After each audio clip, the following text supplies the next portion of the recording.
భద్రతా బలగాలు చేపట్టిన ఆపరేషన్ కగర్ ఓవైపు కొనసాగుతుండగా మరోవైపు సిపిఐ పార్టీకి చెందిన సభ్యులు వరుసగా పోలీసులు ఎదుట లొంగిపోతున్నారు. ప్రశాంత జీవనం వైపు అడుగులు వేసేందుకు మొగ్గు చూపుతున్నారు.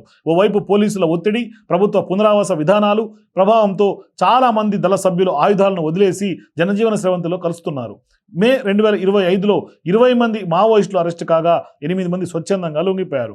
జూలై 14న మరో 5 మావోయిస్టులు ములుగు ఎస్పీ శబరీష్ సమక్షంలో లొంగిపోయారు. వారికి ప్రభుత్వం 25,000 తక్షణ సాయం, వైద్యం, పునరావాసం వంటి సహాయాలను కూడా అందిస్తోంది.